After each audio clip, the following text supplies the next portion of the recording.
welcome to Survision. Unfortunately, my partner in crime, the future of dance music, Josh Collis, can't join us. However, today we have a very special guest, Mike Callander, Andee Frost, and Safari from the After Hours. And today we have a 25-inch Wiener challenge. So Safari is going to go up against Man and Sausage. So this is going to be pretty interesting. Can we bring out the Wiener? Keep running.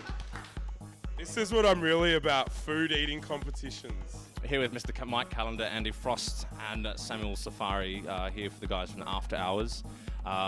Mike's unfortunately entrenched in a massive wiener at the moment, so Sam and Frosty's brushing up on his Spanish, so Safari will be doing most of the talking. Now, firstly, how did you guys have been friends for a long time? A lot of people new to Survivor might not have been to Honky Tonks or Third Class. How did you guys actually meet?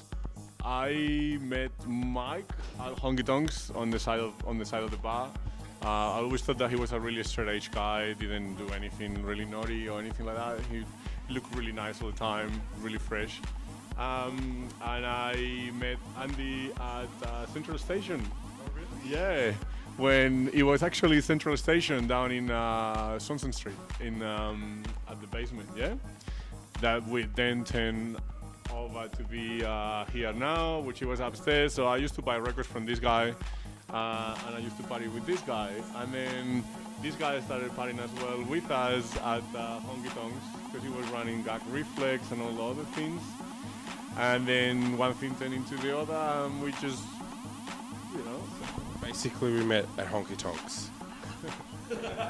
No.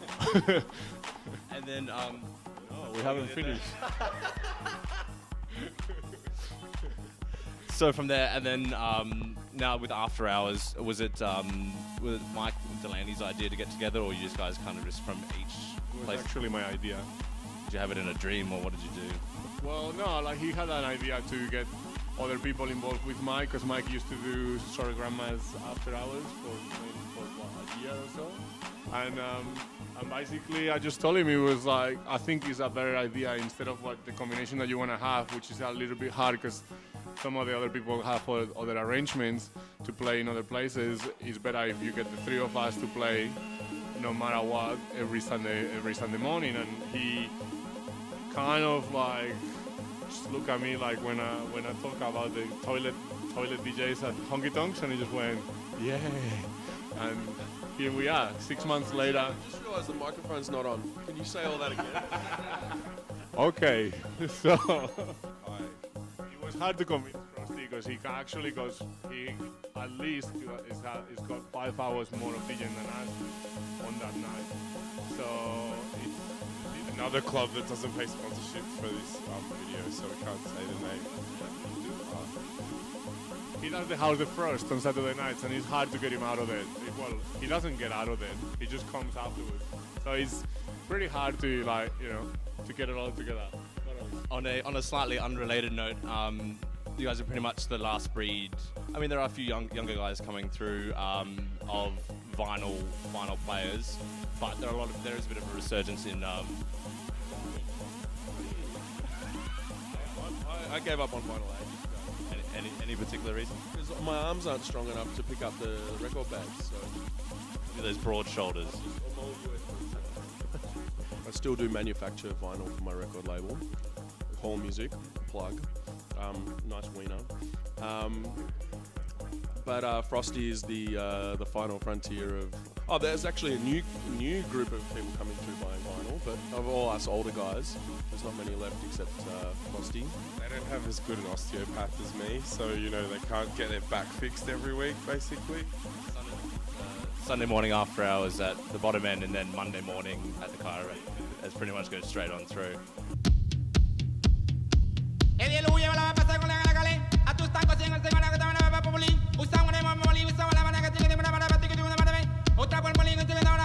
There's been a massive migration to Berlin. It's getting a lot more recognition for those even though it's been going for ages. What do you think? Is it just because Melbourne's it's just been that scene that everyone has finally started? They've just got better drugs. It's true.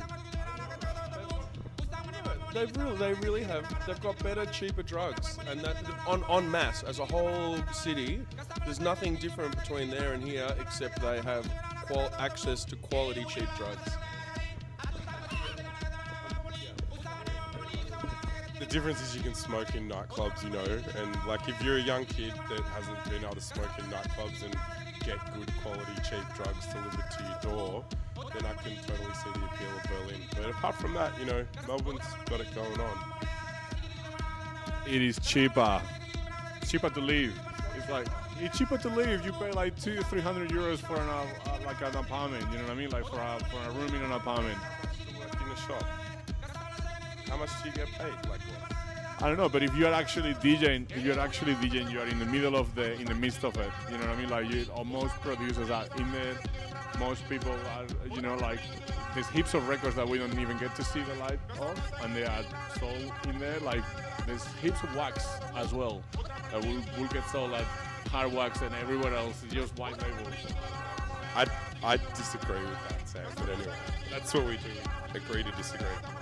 You know, what is probably like the future for you guys? I mean, Mike, you got your basketball career happening, and as I just saw, and you got your new studio opening up.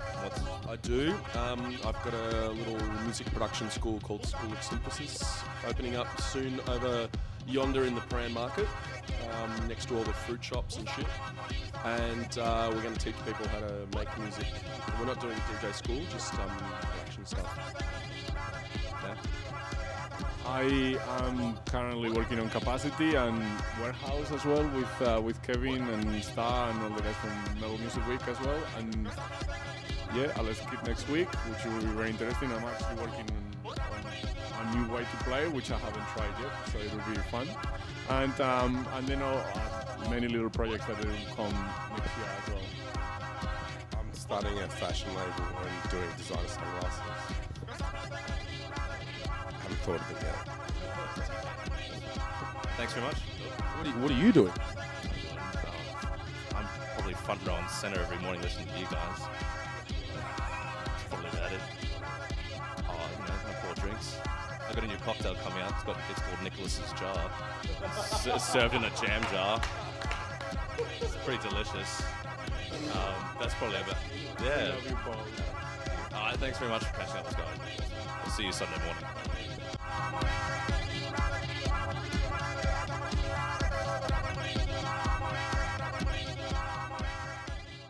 And also, I got a new band. It's called La Masa, and it's awesome. It's like South American electronica. You guys are gonna freak out. You freaked out last weekend when you heard a little bit, yeah?